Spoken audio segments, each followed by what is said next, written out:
Nami pesi epai na yo Yesu.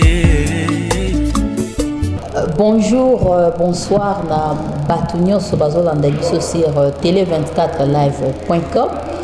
Lelo comme tolobaki na émission na bino ya biso booster bino pe bolandango toko yambela bino pasteur pour na to débattre sur affaire Guégué o bandimi mingi ba mitutisami yango tozwaki décision télé24 live toya et pas ya pasteur Caché Kachala bato ba yebiete na ko pesa moi historique ndambo pasteur Caché Kachala zali chantre de l'Éternel oyo ayemba nzembo ya Sanjolama Yonde Kosi na Yuda yango toyelelo na kati ya église place ya Kambaka musala ya Nzambe na Momorija eza na Eglinton na Bayview poto ba ko solola sur affaire Guégué na basini ba biloko belé o ezosalema na kati ya église lelo yango nazo yamba pasteur Caché. Bonsoir pasteur. Bonsoir ami. Pasteur ndenge na lobi na introduction nanga bato ebele basengaki toya pe tosola na yo po biso ana Toronto totikali na kosala émission sur likambo wana te oyo etungisaki pepe de Dieu yango tolobaki toya to débattre sujet wana tozwa po opinion na po bato mingi bazotutisama mabako yango question na nga liboso po tokende mpenza mbala moko ezali ke lelo ba chantre mingi bakomi okotisa basini na kati ya ba musique et puis eloko ucho ko sala makelele mingi eza likambo ya affaire Guégué na epte somo yokaki yango yo koloba nini na likambo wana? Merci beaucoup pour na mutuna wana na komisi Nzambe pour na temps oyo tozo passé afin de parler un tout petit peu par rapport à ba sujet d'actualité. Je pense que pour nous répondre à Mutuna Nayo, na Robanda, na Kolobaka, grande sœur Nangaï Aliboso, parmi Bana Naye, Azana Mwana Naye Moko, Kombo Naye, Gelor. Donc Azalaki parce que Gelor a Koufa. Azaki Namwana Naye, Kombo Naye Gelor, ou Azaki neveu Nangaï, et Gelor, Bisoto Bana Robé Naye Guégué. Sobriquet Naye, donc nickname Naye Netoloba Awa. Tobana Robenga ye Guégué. Guégué yaka Guégué pesangama Guégué salaboye, c'était ça nickname ya neveu nangai. Bon, na évité ce qui les lots Guégué ango s'est transformé parce que na vu que bagelor nyos to babenga on ba Guégué. Alors nazo comprendre était Guégué oh il s'est transformé et commis il y a monde mystique et commis à mysticisme et commis moi na Nzambe serviteur de Dieu. Le pasteur Moïse a parlé, Nakati Nzembo, à lobby, Jésus. Sors au nom de Jésus. Nayoki Ango plusieurs fois. Pour nous se rassurer que c'est Jésus. Sors au nom de Jésus. Mais ce qu'on a zoka moi, Batubazoka Guégué, nazo comprendre l'eau montée. Moi aussi ça m'étonne, ça me dépasse. Oyoki Jésus-Christ mais bon batu mingi bazo bayoki ba misusu ba bimisi sous que ça Guégué et ça Jésus. Donc confusion ekoti na makambwana sikoyo à part wana nde yo lobi yo ki ka Jésus-Christ sikoyo yo penza eloni okoyebisa pepe de Dieu parce que ba tobele ba yo kaki yango ba eza moi confusion yo siko koyebisa pepe de Dieu nini penza na likambo eleki elo na koyebisa bana Nzambe partout ozali tolingana ya solo et soki ya solo tolingani tokomona nkemo na Nzambe tokomona bokonzi na likolo makamyo sto ezotambola tout autour ya ndeko mbiye pona ngai eza bolimo nde eza te parce que soki batu mibale tozwaka ka yango ndenge ya yembi alobi Jésus batu balobi ke non alobi Guégué bake kotuna ye nalandaki émission mo bake batuni ye bayebisi olobi nini alobi non ntango ngai nayokaki yango na bengi ingénieur de son na ebisiye akanga ba instrument yo surtout atikaka mongongo na ngana yoka eloko ni na lobi abike non ayoka ika lobi Jésus ye moko pe a répéter mon ami so bato alobi ke non na lobi Jésus mais pour nini mutu oyo ayembi nzembo alobi ka lobi Jésus poni bozoli nga kondima ngote bozo komisa ngo Guégué nde place on azolo bakeza mutema mabe poni to lingani te il y a lobby Jésus bon dit mais lobby Jésus pour batu babimi c'est na ba prédication sous na kata ba prédication à sala soit na kata église que ezakaka Jésus te alobaki gege babimi biloko ebele donc ça lui moi confusion et puis ba côté sous nini que eza poza mutu aza muluba baluba baprononsa bamo bien te donc comme makambo ebele bime wana kati bon nyonso to wana eza na mindondo eloko ya mutu ya ezali ya message oyo epesami na kati ya nzembo wana eza message moko très fort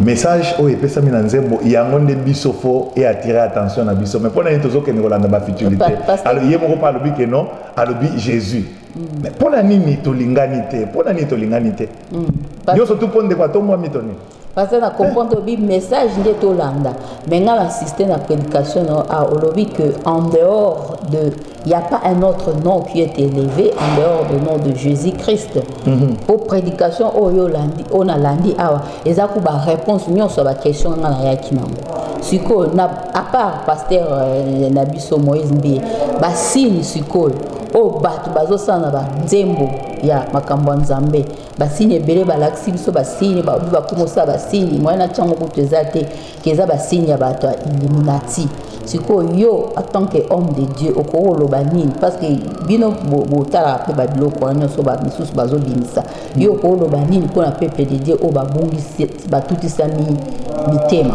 pona ba signe ba biloko ebele koti na kati eloko ka musinga ka tango yo zoloba maboko nonengo zo sala wana moni ba signe ebele pona boko te ba signe wana c'est ça le problème pona nini tozo linga ko s'attarder na ba futilité au lieu de s'attarder na oyo ko pesa bomoi poni to s'attarder na ba futilité donc ndenge toza boya tane na zolo baboye so bato balingi ba trouver ba signe ba omona ngota oh signe te muto ko pesa mutu bomoi il y a pas de vie dans les signes signe moko te ko bikisa mutu et que ko moko te ko kotsa mutu na lola geste moko te ko pesa mutu bomoi ou bien non et loko ezopesa biso bomo ezali kozala na Yesu na kati ya bomo to yambi lokola mokonzi pe mobikisi un point un trait signe moko te ko boma signe moko te ko mema mutu na lifelo signe ya ondeni soki ezali ata bible lobai ke non soki bo croire na signe moko boye nde bo kota na lola wana ndeko mususu biso to biki na kombo na Yesu bandimi toza bandimi na kombo na Yesu na tina na Yesu po na Yesu. Tout le reste là, ils ont la futilité. Maman, vers les années 80, tant le mouvement est arrivé, ma casse dans les années 80, na kin, dans l'église protestante, dans l'église catholique, dans l'église de réveil. Vers les années 80. Moi, personnellement, dans l'anda enseignement sur les signes. Que non, ceux qui vous en ont monté à Fandi, ils s'appellent Makoloboye. Moutouana a communiqué, Azandoki a communiqué, na ba sorcier, Misape Maboko, tout ça là. Mais oui, ce qui est grave, c'est que Moutounia sur tout le temps à Lobaka, à Boujaka, Moutouana à Boujaka, Misapi, tout ça. C'est comme si on photo dans Bandoki partout. Je me rappelle que dans la période où on a continué l'église, on a dit ma papa, mon Moutou Misape Makolo, ça, on a dit, donc on a mais non. Donc, chaque chose a son temps. Il y a un temps où on pouvait croire dans ce genre de choses. Mais tant que tu as collé dans Bonzambe, Babylone, il y a une futilité. D'ailleurs, il y a une distraction. Stratégie à diable. À boire qui distraction pendant na kataba na Nzambe. Tant que tu as distrait, au lieu de le bon message qui est dans la chanson, au bazolo bakayembi gege. Non. Il a dit ça au nom de Jésus. Ceux qui, par exemple, les agitos non, azamuta mystique. Et que mystique na yaka na kombo agege mais poni akolo baka agege en clairement po ya onde futa ke mbongo mais poni batuni obi gege habite za gege te na ba Jésus mais poni to ko croire na yete yende ko na biso pasteur na biso ye frère na biso alobi ke non alobi Jésus o le tondima te tozo tonga yeka mais tozo tonga pourquoi tolingana bolingo bakende ko congolais bolingo tolingana soki nzamba atomboli muninga atomboli mutu tobeti maboko tokumisi nzamba. Merci PPD qui répond ce qu'on a pasteur caché mususu ce qu'on a mutu ezani eza que ah on est plutôt na Canada boy Amérique pour plutôt en Amérique et comme il a système comme il y a transfert d'argent na compte pour na qui na musika te na pesa moi synthèse à mukie frère moko azana pour so sambela siko abengi église moko aux États-Unis fallait ba amona ki online abengi bango aza pour sa prière ba prière pe pona après ba sendié numéro na ya ndako place vendre ka na téléphone do ba adresse nyonso complet atindi atindi ngo après un certain temps ba yo tindi les papiers moko bo ba comment ba dessiner ba dollars mais église pasteur on a les quand même na ba chaîne na ko tanga kombo église te papier on va dessiner ba dollars ce que ba yo c'est que ba tiena ba verset biblique ba bien que est-ce que ça pour ça mbongo tinda numéro à compte parce que nzamba sala ka boyeboye ba otiela ye transfert d'argent mais condition ba pesa ki ezaki nini atindela bango chaînette atiango na nini na poste et bongo atinda ngo kuna bango ba prier pour la chaînette wana et bongo andola ta chaînette wana mais mbetu pasteur caché mbetu atiango en diagonale. Oh là là.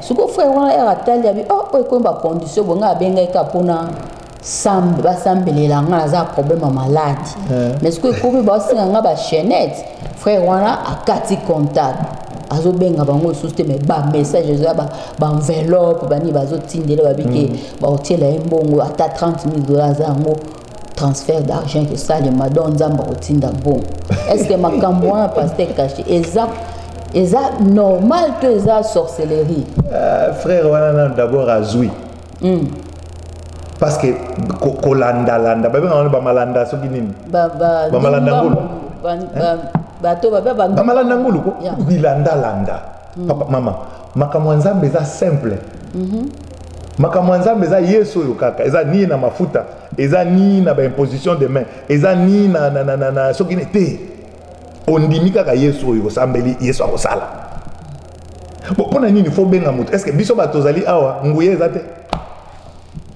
yaka na likambo na yo tokobondela nzambe nzambe akosala te eloko ezoboma bato bazolinga kozwa mbango kolia mbango eza kozika monoko mosala nzambe na makambo nzambe tondimeli nzambe eza magi te nzambe asalaka na ngonga eloko na eloko eza na temps nango nzambe asalaka na temps na ye et aussi il y a de principes. Dieu ne travaille jamais en dehors de ce principe. Dieu fonctionne toujours par rapport à ses principes. Ce qui nous a dit que non, pose un bon, il faut travailler au lieu de suer, na motoke elongina yo, et ça n'engwana. L'argent facile pas nzambe ezakate. Donc ce qui est comme on peut ça yo ba prière, ba comme on peut ça eza bonganga, eza kinganga, eza kimoyibi, eza kindoki. Makambo nzambe eza simple. Eza ba acrobatie nyoso to ate. Parce que je peux au moins il peut battre ming bazo kendara ko senga ba prière online wana na éviter parce que mba bozo pe na e awa la l'église à mon morija est-ce que bino boza ba prière net ba intercession ba ni faut pas te mêler au moins ni ba prière za mingité au moins mutu aza un problème mais siko azo luka mutu ako aider ya mo pe ba ko isama na ba ko ke ko benga ba na online oui il faut ba ko isama parce que batuana d'abord baza batu ya bien te baza batu mabe parce que bango ba place ba fandaka baza na ba église ezate poni ba koza ba membre ba église songolo pakalate si tu es membre d'une église tu as ton pasteur qui est ton père spirituel, bah ancien bazali, bah diacre, bah évangéliste, bah te bénis bah dans l'église. Église est dans un programme. Dans la semaine, bah intercession, prière, intercession ali, bah ça na bat op, bah équipe ça va suivi par rapport à bah kaya batu, makamba batu, bazo bondela, bazo sunga batu. Bon pour na nini yo, aux en église et pas wapi bah yebi yo, parce que en fait, il faut d'abord bah yeba payer te, bah yeba place aux alaka. Bon, yo lingi ba oyebi pona ni batu balinga ba bango te po ba saka nyona ka mabe omoni batu nso ba saka misala mabe alingi te s'identifier na église moko boye sinon te comme oyebi ba congolais makamba zana ono église wana balandela makamba batu mais non mais soko za membre église faut to landela makamba note ndé ono vie privée te biso na église vie privée zate vie privée zata mwana kobanga nzambe otamboli bien OK ima beto rolanda yo to biso que non place wana OK mupanzi siko ba congolais balinga mamane wate balingi mutu akota makambo bomo ina yete alinga ke sama na église moko boya ba mindele ba yebi kutu ata yete akoti a prier na ya bimi akei siko so bazui matanga kaka biso moko wana bato akimaka ba église na biso kaka biso moko wana nde toya na matanga siko pe to bano ya supe matanga honte to changer to ya na église te biso pe kinde ko ezate est-ce que vous avez bien vous avez bien te vous avez bien te bozui réponse donc nyos ne pasteur caché lobi ceux qui va pratiquer ça ndenge eza kindoki maman bozabete parce que nzambe akoki na ba procédure ndenge to chaînette o bobe eza kindoki donc il faut que baba nzambe bo fungola misu siko ya misu lika musu na ngina tuna mamba Facebook lelo Facebook est en plaire mais liboso Facebook e bandaki ba homme de Dieu kaka ba église de réveil kaka ba lobai ki eza bienté ezali science occulte mais lelo tozomona ba pasteur mingi ba commencer la prédication en ligne ba biloko moko ndenge wana mais bana nzambe liboso bandolinga Facebook te mais ba côté na Facebook bien que ba pasteur liboso ba lobaki ezali science occulte bana nzambe ba kosalela ngote po mutu wana wa fungula Facebook azokiltiste yo ce en tant que homme de Dieu ko lobani na place wana non ils ont manqué la connaissance. La Bible dit mon peuple périt parce qu'il manque la connaissance. Ils ont un bloc comme sous tous les Facebook ou bien Internet d'une manière générale. Ils ont outil moko et que ça les layo oyo lingi yango ça les layo. Vous comprenez? Oyo lingi et ça les layo yango. Ndenge ozo ko utiliser Facebook na yo. Nde yango ko za lolenge ya bien. Tout comme le lingue à mabe. Facebook a un salé. Tant que vous avez une photo, est-ce que Facebook n'a pas une photo? Yo mo comme une photo. Tant que vous avez Internet, ok, na ba site ya bosoto. Est-ce que ba site wana bosoto lukio? Yo mo kondo ok, yo bete adresse te o luki yango. Donc, o nyo sotu yo lingi yango pesa yo e ko pesa yo. O yo po lingi ko cha yango osa nini e kozwa. Tout dépend de la manière dont nous sommes en train d'utiliser les réseaux sociaux. Et ça m'a bêté. Biso tozo solo.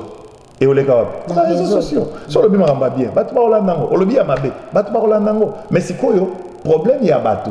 Ba lingi plus o ya mabe que ya malam. C'est ça le problème. C'est quoi le problème? C'est quoi exact? Ba pasteur wana ali boso baba ki mutu wana za mutamisa mabe. Que biso to ko utiliser Facebook wana te parce que marque wana zali mutation occulte za Illuminati. Donc ba nzambe ba rosa de la Facebook te. Est-ce que ba pasteur wana ba raisonner qui bien parce que ba mo pe sous to mo ba pasteur ba loba bonde kana na lobi na bandelia ba komi ko ça la pe Facebook ngo. Est-ce wana za ko chaba tuna confusion te. Il y a mon ambition que ça ignorance. Mon peuple périt parce qu'il manque la connaissance. Ignorance comme tezo bo maman. Et là on me souhaite. Ignorance kaka. Donc ce qui mutu a cartonné na vie azaka Illuminati. Ce qui mutu azana no mobola azote pate pazo bunda bunda aza mutu normal. Attendez to so la lelo ponga na ozana ba million kala mingte. Le temps on comme un millionnaire awa o yepe akomi nini Illuminati. Mais tant qu'on azo bunda bunda na vie na nga ya na Illuminati. Donc ça ba grimace a pas batu bazo donc ignorance. Ce qu'on le bio lingi Facebook te mutu asali yango aza occultiste kasi yo za mwana nzambe mpo nozwaki mayele yango te ya kosala voilà na nzambe na satana na aleki mayele nzambe kasi mpona nini ye alobi aza mwana nzambe azokozwa mayele ya kosala Facebook te kaka oyo ya satana asali confusion. Mon peuple périt parce qu'il lui manque la connaissance. eloko nyonso tu oyo ezali oyo eza bien tokoki koutilize yango pour la évangélisation, pour la gloire et ensemble, tu peux utiliser, peu importe, nous allons y et c'est lui. Les lots, par exemple, on a eu le bio Macron, Aza Illuminati, Aza Sokini, mais finalement, bon, les chrétiens, Aza Macron, donc, tout est grimace, on dirait christianisme comme quand il y a des gens qui font la trop bas, la médiocre, la salité, donc ça va la cater. Ça élevé tout donc on peut élever azara mutemsama benzamba élevate. Ozui réponse na suka ngo pasteur caché na ngina tuna motuna monaye na yo kindengo otei awa nazaki toucher la matière. Ba bosona na mon morija olobisi makambo compétition ya ba jeûne et prière et puis olobeli sur makambo misala que bana nzambe mingi bazo sate bazo lekisa mingi temps la prière et c'est là comment quoi et touché nga vraiment alors nga ce qu'on a ngana senga yo en tant que homme de Dieu ba jeune biso toza ami na Canada ba jeune mingi o baza awa na Canada misusu pe balingi ko ko kota na milieu net professionnel te ba misusu kaka o assemblée ti la binzamba osala na ye siko yo ko ko bani na ba jeune awa na Canada même partout dans le monde ba o bolanda biso maman je pense est-ce que nzamba sala na ba jeune je pense que Mikolo yo na lobaki en dernièrement na bi que non na mi comme ici candidat ya campagne ya changement ya mentalité. Le problème que nous avons que ce soit au Congo na partout au biso tozali za problème ya mentalité. Nous devons changer et renouveler notre intelligence. Tout le monde a encore la médiocrité, bassesse, tout ça là. Après na minute ba comme ko c'est la makambo belé na prière.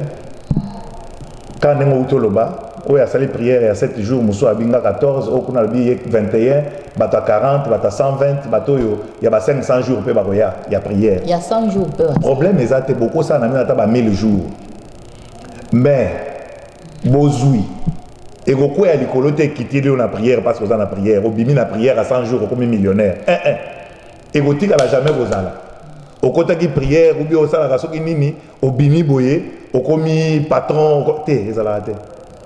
Pour na kozwa il faut luka bible lobi mutakolia na suyer ya motoki nae et na motoki ya elongi nae bible lobi que celui qui ne travaille pas ne mange pas c'est la bible li bon de li ezali komema biso d'ailleurs la prière c'est quoi pour les moins dans ma confusion bato belé bazo yeba ko te prière en moza nini prière c'est la conversation avec Dieu.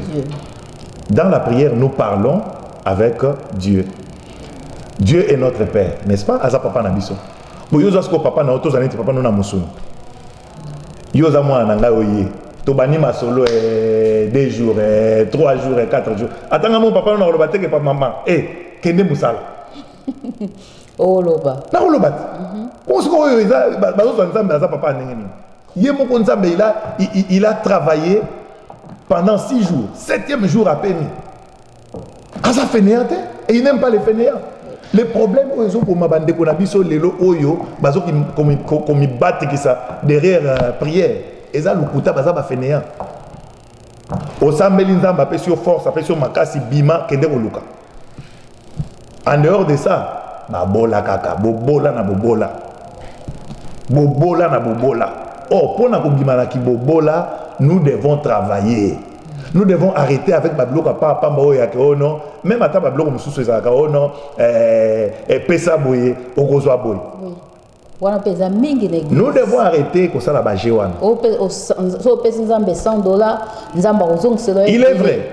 Il est vrai que quand tu donnes à Dieu, la loi de la multiplication ne vient pas déjà de ce monde. Zambe mutaloba yango. Au pessier yé ako pambola. Mais tant que au pessier nzamba au pambola nini. Dieu bénit le travail de nos mains. N'était-ce pas comprendre? Ce que tu passage, on comprend que non, Dieu bénit le travail de nos mains. Ce qui au pessier nzambe, nzamba pamboli misala na yo. Donc tant que isko na boulot na yo, au monisko que non, ma pamboli ekoi, production mati et ma solo est tamboli. Mais ce qu'on ça n'a rien, au cause de l'autre. Si vous avez les logotés, vous faites la prière. Je te conseille de continuer dans la prière. Après, tout le monde a la maintenant, c'est à aux anoka mutapas. Boyo kindenge homme de dialogue, bon, la ligne pena comme ça mbalaboso tu es normalement adresse place aux alai qui kuna na mine au changer. Siko awayo couper sa PPDD adresse ya sika. On a battu un programme penza ya église ndenge nini bosangana ka po ba OP baza posa kwa ko sangana na bino baya. Ah OK. Ah katia ya Momorija. Merci église Momorija ezali awa na 240 Mano Road East croisement ezali Mont Pleasant na Yang et arena na biso ya munene ezali Yang na Eglinton. Donc, ce que vous na métro, Yang na Eglinton, et vous avez plus ou moins 10 minutes dans ma colo wana ti awa ou soit vous avez bus bus nous surtout que dans est aux yango et qui ti awa na Foreman Avenue na quoi wana arezali donc tant qu'on quitte ka wana tamboli au commune église donc tous allez vraiment na centre ya Toronto et pene métro Young na Eglinton adresse na biso na bandeli 240 Manor Road East. Alors programme na biso la semaine chaque mardi tous avons une intercession à partir à 19h. Jeudi, nous sommes là dans le culte de la semaine à 19h30. Et dimanche, tous avons de 13h30 à 15h30. Juste 2 heures. Donc, tous avons tu respecteras R. Et si le Saint-Esprit déborde à TA. Il y a 1h, 14h, Saint-Esprit a débordé 16h. Te biso to sambela nzambe na Saint-Esprit o ya ordre. La Bible dit molimo na nzambe za molimo ya ordre, il y a des ordres te. Loso to lobi 13h30 à 15h30, 15h30 to silisi. OK. Merci beaucoup pasteur Sependenge oyambi biso fungole biso nzela. Oza mutu nanga na yamba kitsusu liboso bosanité yo mto bustanga na sepele susu koyamba yo et puis na yebi que na ezamba sukate na koya kaka pona ko musa nzambe kende liboso mais ba prédication auto sepe na mingi to za posa na poto chango na tele24live.com pona peuple dédié pe bazala édifier na oyo ou te côté awa na za na posa ya ba prédication wana pona to chango peuple dédié bénéficier na yango. Merci beaucoup en tout cas nzambe na nga pambola bino ebele. Et na ozape na esema omona bino pe boyebo sambela na culte. OK. Merci mingi na pesi batunyo sombote Alain Kindeki na réalisation na bosa pasteur caché chalate mbote nzamba pambolo apambola pe batunyo so bayambi biso awa na kombo na Yesu Christ. Merci beaucoup na pesi pe batumbote ebele et album asika ezo ya kala mingi te nzamba pambola bi. Oza elo comme ça lo baté te na soki. Merci to kutani mbalasima to banda koya pona o émission booster ko booster musala nzambe ba prédication nyonso soki e monani to bando chango na site pona bana nzambe ba bénéficier na lipamboli nzamba pambola bino ezaki tele24live.com Canada Toronto. Merci. Se renouveler, n'aime pas critiquer les autres. Quand je parle de critiques, je parle de mauvaises critiques parce qu'il y a aussi des critiques dans le bon sens. Et j'encouragerais que nous puissions nous critiquer dans le bon sens. Parce que les bonnes critiques, les critiques dans le bon sens permettent à ce que la personne puisse perfectionner ce qu'il est en train de faire et avancer. Mais pas les critiques dans le mauvais sens. Changeons notre manière de voir les choses. Changeons notre manière de faire. Alléluia. Il y en a d'autres qui cherchent à être insultés eux-mêmes. Est-ce que je peux parler de toi? Il y en a d'autres qui cherchent à être insultés eux-mêmes. Pour ne pas chercher à ce que les gens puissent t'insulter, avant de sortir chez toi, va regarder dans le miroir. Amen. Tendons à ce qui est bon, à ce qui est agréable et à ce qui est parfait. Amen. Évitons tout ce qui est médiocre. La médiocrité. Comment est-ce qu'on va aller de l'avant si nous aimons toujours ce qui est médiocre? Une fois, je parlais avec un ami nigérien. L'ami nigérien me dit ceci. Il dit, my brother, si tu vas quelque part et que tu veux acheter un cellulaire, il donne l'exemple de cellulaire. Il dit, si tu veux acheter un cellulaire, tu trouves, on met ici là, $50. On met là-bas 150. On met le plus cher 500. Il dit, n'achète pas celui de 50. Achète ce qui est plus cher. Je lui dis, bon, pourquoi? Il dit, achète ce qui est plus cher. Pourquoi? Est-ce que tu sais, tu t'es déjà posé la question pourquoi? C'est les mêmes devices. Mais celui-là est $500, l'autre est $50. Pourquoi tu ne peux pas te poser la question? Il dit, si tu vas avec celui qui est $50, 2 semaines après, les problèmes vont commencer. Tu vas chercher à réparer. Après, tu auras encore des problèmes. Tu vas chercher à fixer. Et dans peu de temps, tu vas dépasser plus de $500. Pourquoi? Parce que tu es allé suivre ce qui était moins cher. Mais si tu achètes ce qui est cher, il y a des garanties. 2 ans. Donc, ça s'amène déjà, c'est déjà le package. Il dit pourquoi? Achète ce qui est cher. Pourquoi? Parce que ce qui est cher est très bien. Ils savent pourquoi ils ont mis ça cher. Et ils savent aussi pourquoi ils ont mis l'autre là moins cher. Pourquoi? Parce que ce qui est moins cher ne dure pas longtemps. Ce qui est cher dure longtemps. Et l'excellence nous pousse à aller vers ce qui est agréable et ce qui est parfait. Bien aimé. L'apôtre Paul lui-même dit, nous sommes en train de courir jusqu'à ce que nous arriverons. Amen. Puisque nous ne sommes pas encore arrivés, cela veut dire que nous ne sommes pas encore parfaits.